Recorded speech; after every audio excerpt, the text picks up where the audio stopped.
Hey, what's going on? This is Ed Fletcher, and we're away from the action in my Colonial Heights neighborhood, and I wanted to discuss defund the police and the idea behind it, and I guess a little bit about the tactics and whether this is a sort of a marketing ploy or is a real agenda. So, as background for those of you who don't know me, I was a reporter at the Sacramento Bee for 17 years, and during that time I covered the State House for several years, county government, local government, and breaking news, occasionally jumping in to cover police things. That was never really my full-time job, covering police things, nor was it my full-time job to cover black things, although I happen to be black. I say that just so you know a little bit about the background of which I speak.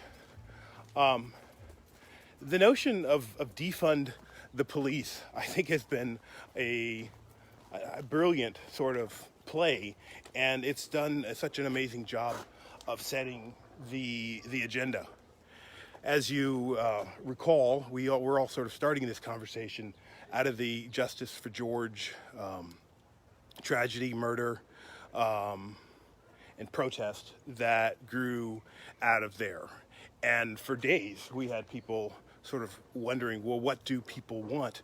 What's the agenda? And in addition to saying they want the 4 cops arrested for the murder, we started to hear chants and slogans and deciphering this agenda. And one of those chants was defund the police. And for the most part, it is what it sounds to be, that they're advocating for reducing funding for police. And certainly in a chant, it's not clear whether they mean all of the money or some of the money, but you also hear abolishing the police force or dismantling the police force. And I think the closest example was the Camden, New Jersey example, where they essentially disbanded the police force and people had to reapply for jobs, and you created an entirely new department that was based in community policing and different ideals than what the department was operating before. So in this, you've also heard Minneapolis talk about defunding their police department, and then you've heard various municipalities talk about reducing funding. Los Angeles said they're going to reduce the budget by $200 million, up to $100 million from the police force, moving $200 million for social services. So in a way, they've done a really and a great job, I think, in sort of setting the agenda. We went from not talking about this at all to being in everybody's living room and part of the lexicon. Now, what will defund the police ultimately mean? That remains a question. So Steinberg, and in the absence of having a clear negotiating path, the powers that be are looking for a solution that will get people off the street and taking action. And in a way, I think that's tactically better than being more expressive about your demands. So what will defund the police mean? Mayor Steinberg today mentioned that he doesn't want to use the word defund the police, but wants to move responsibilities for mental health cases away from law enforcement and move those to intervention officers. There's also talk about areas that want to move homelessness issues away from police officers. So if you think about come on, Darla, let's go. the job of the police force. A lot of it doesn't really have to do with policing, but were added to their duties as other departments were diminished. And I can go around. I'm good. Hey. Hey.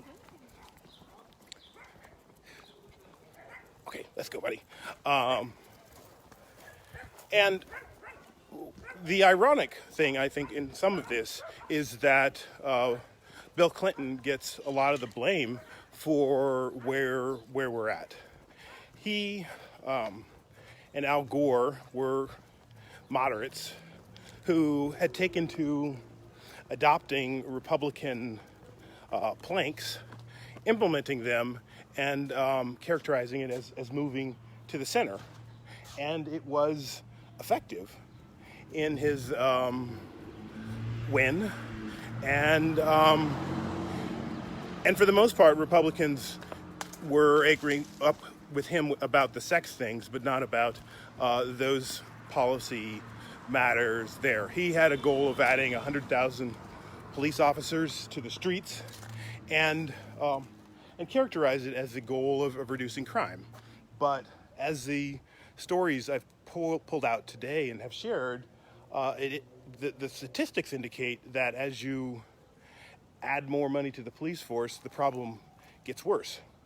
It doesn't get better. And especially if you're pulling resources away from other intervention things. So the study goes on to say that if you had choices with your money, spending it on healthcare, housing, opportunity, and business is better for your money than increasing spending on police if you want to reduce crime. So the Defund the Police effort will, I think, eventually achieve some portion of that goal. I don't think that they will achieve that full goal. And the question may be whether or not BLM or the forces that be can allow a moderate position to politicians to take a moderate position and to accept those wins, or do they want a more extreme enactment of their vision? News doesn't necessarily flow out of them, and it's hard to figure out how decisions are made, but by and large part, they take a very strident position when it comes to negotiating and don't like half steps. And to a certain extent, I think their tactics are working at present and have the establishment sort of on the run. And I say all this with great fondness for some members of law enforcement. My uncle was a sheriff in Fresno. My cousin was a sheriff or special unit in Sacramento County. So I have great love and friendship for members of the law enforcement. But as a reporter who's covered it, they do a great job of protecting members during a law enforcement involved shooting. And it's one of the most difficult things to cover, because until we had police body camera footage, we were almost entirely dependent upon first party accounts or third party accounts from the police information officer. So I'm going to have a full conversation about covering law enforcement, but by and large, you arrive at work, there's a press release about an officer involved shooting, you either go to the scene or you call the PIO, you get a statement from them, and you maybe have to trust the statement. You make an effort that first day to try to contact any family members if you can figure out who the family members are. Once the family members have been notified, by the first of kin has been notified through the coroner's office. And then you've got to go knock on some doors and try to talk to neighbors. And even in that account, if you had somebody saying, well, that shooting looks sketchy, or it didn't quite go that way.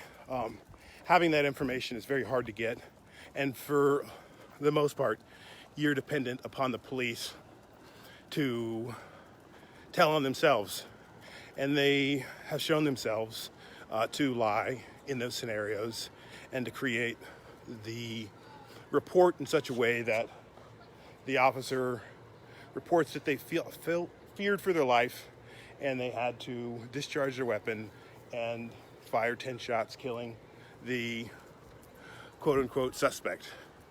And Black Lives Sacramento will run you down the list of all the people that have been killed in somewhat suspect ways.